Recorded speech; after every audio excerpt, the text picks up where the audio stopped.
Have you ever wondered what it takes to look like royalty? Imagine a time when the chic, sexy look of the English elite was smooth, blindingly white skin. It was the 16th century, and Queen Elizabeth I was the epitome of this beauty standard.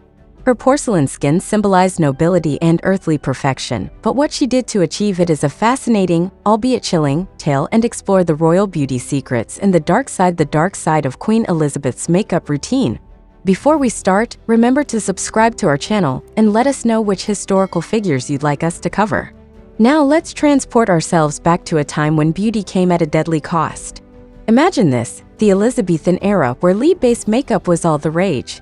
Elizabeth herself wore a cosmetic known as Venetian ceruse, which was composed of white lead and vinegar.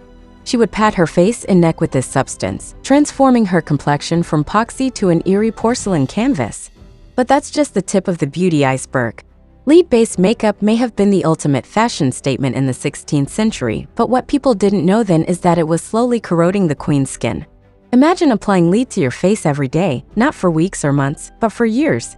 Symptoms of lead poisoning include hair loss, skin deterioration, and ultimately death. In the 16th century, death by lead poisoning was pretty much the end of the road.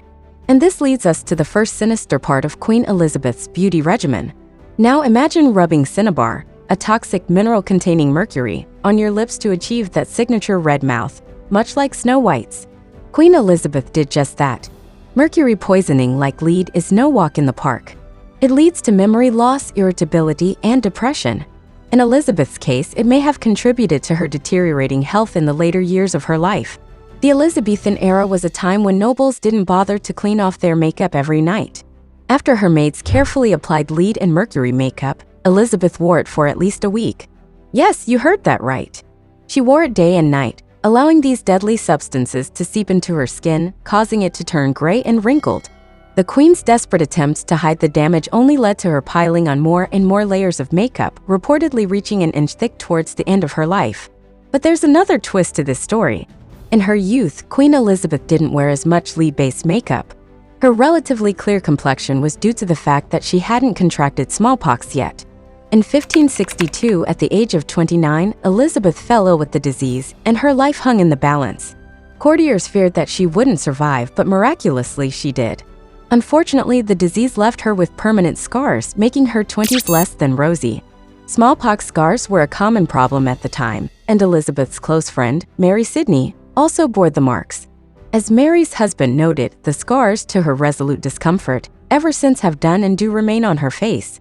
Elizabeth was well aware of how her appearance was under constant scrutiny. She knew that any scarring on her face would mark her as a pariah rather than a survivor in the eyes of the world. In 1586, the 50-something Queen Elizabeth addressed Parliament, highlighting the pressure that came with her position. She said, "We princes, I tell you, are set on stages in the sight and view of all the world duly observed. The eyes of many behold our actions, a spot is soon spied in our garments, a blemish noted quickly in our doings." In a pre-Instagram age, Queen Elizabeth wasn't one to allow unflattering portraits of herself. She demanded that painters make her look young, supple, and white, even as she aged. They had to depict her without revealing the scars, sagging, and the possible effects of decades of lead makeup. Enter the famous Darnley portrait, painted in 1575. It served as a model for later portrayals, helping to maintain Elizabeth's image of eternal youth. One of Elizabeth's best-kept secrets was her wig. While we can't be sure how they dyed away grays back then, it was a well-guarded secret for a long time. That is, until the Earl of Essex blew the lid off it in 1599. He expressed shock upon discovering Elizabeth's mostly bald pate, with only a thin ring of hair hanging around her ears. Thanks, Earl, for that image that's hard to unsee. Towards the end of her life, Queen Elizabeth refused to let doctors examine her. She had fallen into a deep melancholy, and despite her deteriorating health, she refused to rest. She believed that if she lay down, she would never get up. So in her final months, Elizabeth stood for 15 hours straight, with pillows scattered around her for when she eventually collapsed. On March 24, 1603, Queen Elizabeth passed away. The possible causes of her death include cancer or pneumonia, but it's almost certain that her prolonged use of lead and mercury-based makeup contributed to her declining health. After a lifetime of lead and mercury poisoning, her body was toxic, making it a mystery as to whether or not it played a more direct role in her demise. Elizabeth Southwell, one of the Queen's ladies-in-waiting, claimed that Elizabeth's body burst in her coffin at her wake due to an abundance of noxious vapors. While this account has often been dismissed as propaganda, exploding coffins aren't unheard of even today. The phenomenon, known as exploding casket syndrome, occurs when a corpse is sealed too tightly in a coffin, essentially turning it into a pressure cooker for the gases and fluids produced by a decomposing body.